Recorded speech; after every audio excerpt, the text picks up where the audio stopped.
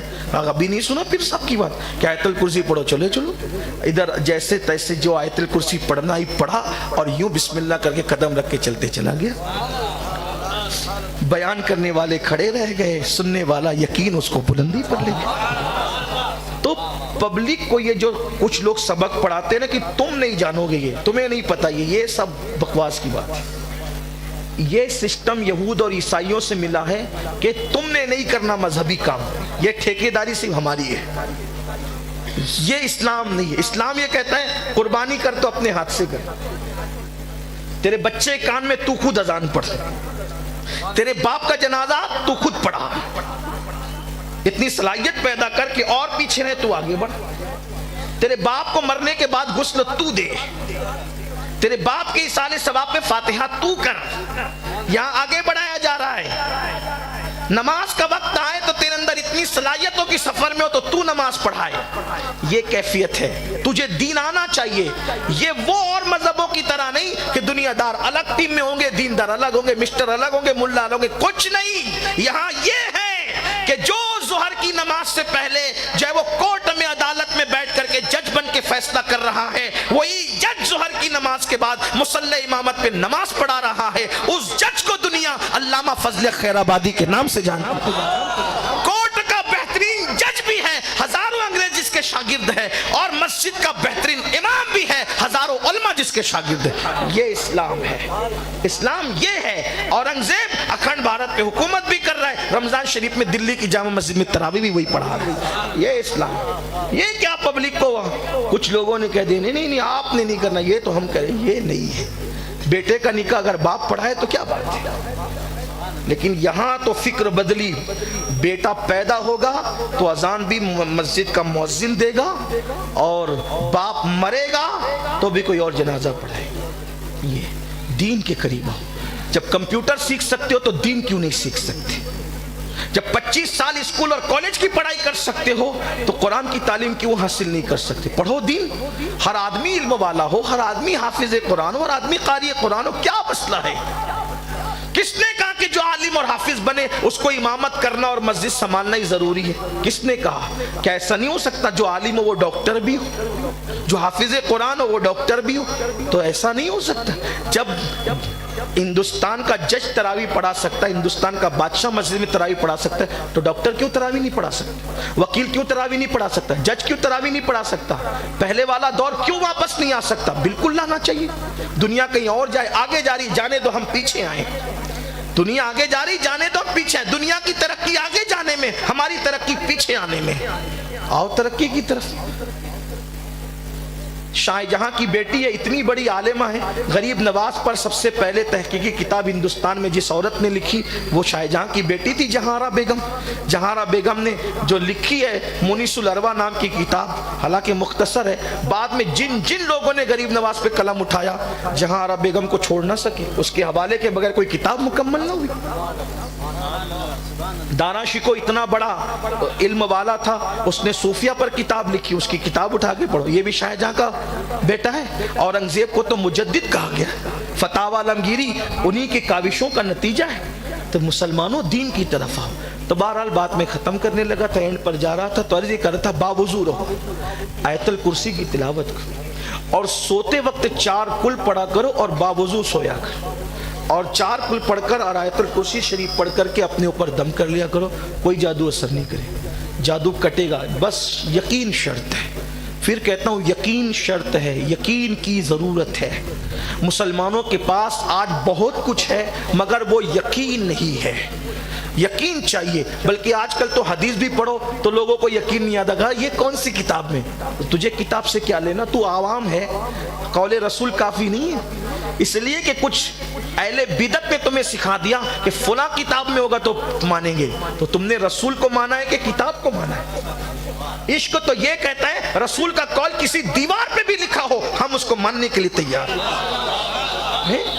آپ نہیں اس میں ہوگا تو مانیں گے، اس میں ہوگا تو مانیں گے، تو کتاب مانا کہ رسول مانا؟ ارے رسول اللہ کو ماننے کا مطلب کیا ہے؟ صدیق اکبر کے پاس ابو جہل جیسا فراڈی آیا، جھوٹا مکار آیا، اور آ کر کے کیا کہا؟ اگر کوئی کہے کہ میں رات کے حصے میں مکے سے بیت المقدس گیا واپس آیا، زنجیر بھی ہل رہی تھی، بستر بھی گرم تھا، ماننے کی بات ہے۔ 1 مہینہ جانے کو لگتا ہے، 1 مہینہ آنے کو لگتا ہے۔ صدیق اکبر نے انکار نہیں کیا۔ دیکھو یہ ہوتا ہے مومن، یہ ہوتا ہے مومن کا یقین۔ صدیق اکبر نے کہا پہلے یہ بتائیے بات کہہ کون رہا ہے، کیونکہ صدیق اکبر جانتے تھے اتنی بڑی بات کوئی نہیں کہہ سکتا۔ کہا یہ بات کون کہہ رہا ہے؟ وہی تمہارے دوست کہتے ہیں۔ اب بتاؤ یہ بات کس نے لایا؟ معراج پر جانے کی بات لایا کون؟ یہ حدیث لایا کون؟ حضور کا فرمان ہی تو حدیث ہے۔ کون لایا؟ سب سے بڑا مکے کا جھوٹا مکار فریبی یہ لایا، اور کیا کہہ رہا ہے؟ تمہارے دوست کہتے ہیں۔ صدیق اکبر نے یہ نہیں کہا تحقیق کروں گا، معلوم کروں گا، کب کہا، کیا کہا، کیسے کہا، قول رسول کی بات آئی۔ لانے والا کون؟ حدیث لانے والا کون؟ سب سے بڑا جھوٹا مکار فریبی۔ صدیق اکبر کا انداز دیکھو کہ ابو جہل یہ چھوٹی بات ہے، اگر اس سے بڑی کہیں گے تو بھی ماننے کے لیے تیار ہوں۔ شان ان کی بڑی ہے نا۔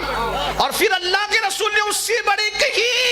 ابو جہل تو اسی پر ناچنے پھدکنے لگا کہ بیت المقدس سے گئے اور آئے، لیکن جب صدیق گئے تو آقا فرماتے ابو بکر بیت المقدس سے پہلے آسمان پہ بھی گیا، دوسرے آسمان پہ بھی گیا، تیسرے آسمان سے بھی گیا، عرش پہ بھی گیا، لامکان پہ بھی گیا، خدا کا دیدار کیا، خدا سے باتیں کی، 50 وقت کی نماز ملی تھی، پھر گیا، پھر آیا، پھر گیا، 5 وقت کی رہ گئی، جب بھی آیا تو پھر بستر بھی گرم تھا اور زنجیر بھی ہل رہی تھی۔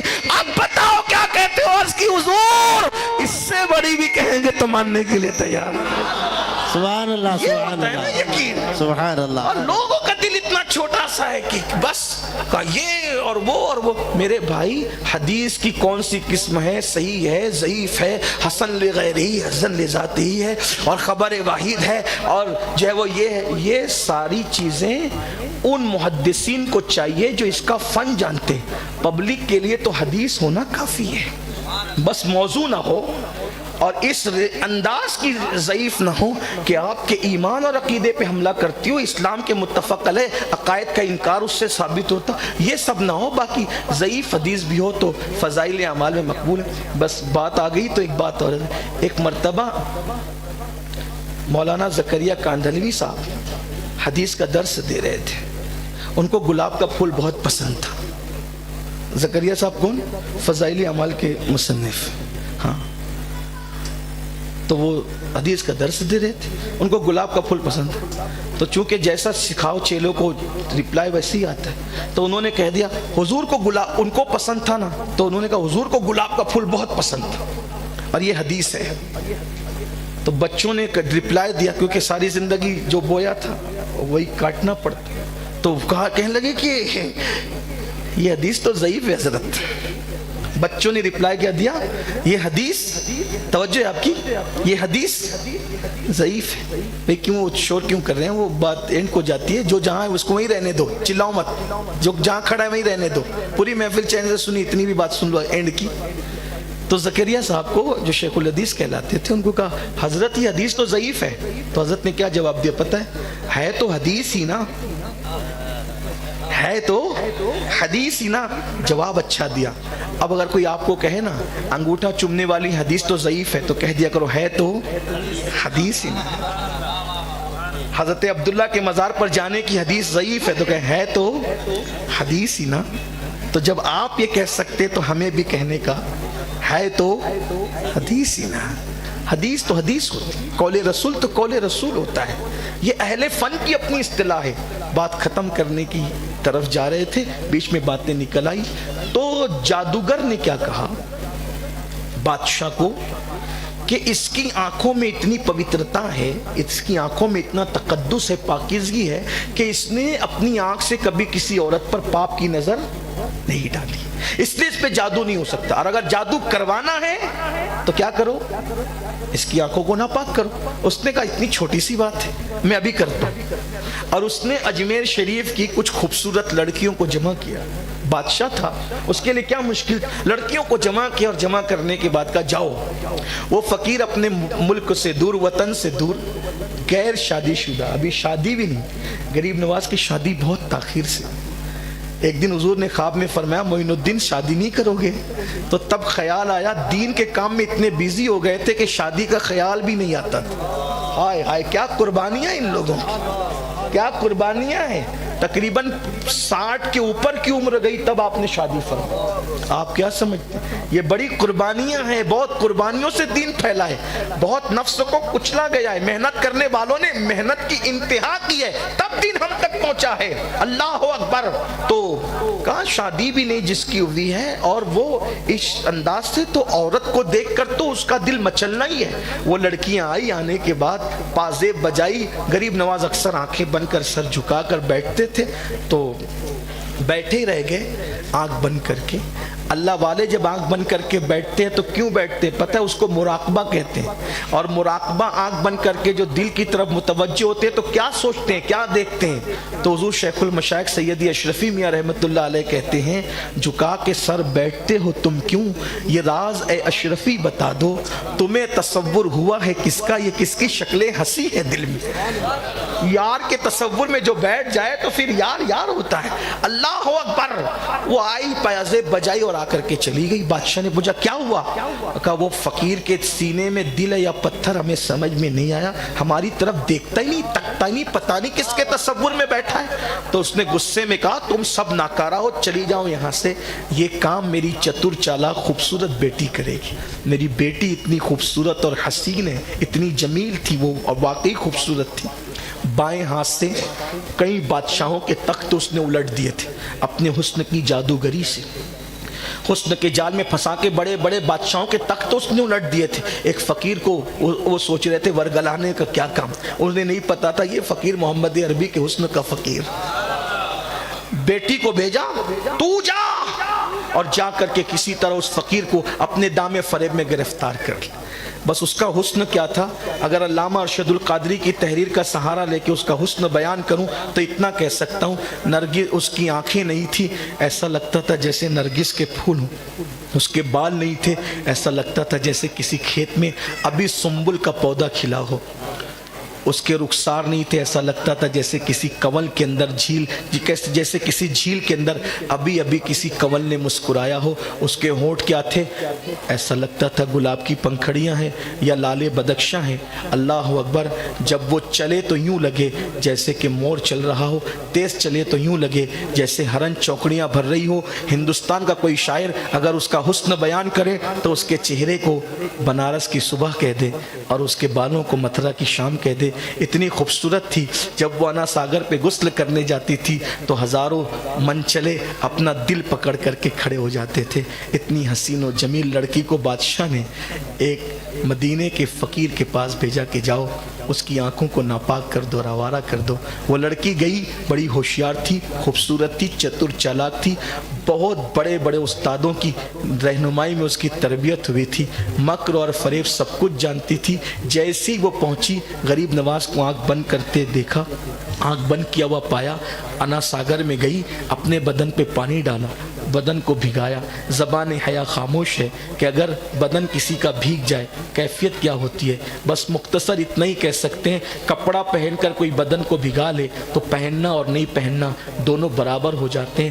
کھڑی کھڑی پازیب بجاتی رہی. پازیب بجاتے بجاتے نازک پنڈلیاں تھک گئی تو تھک کر کے مجبور ہو کر اپنی ناکامی کا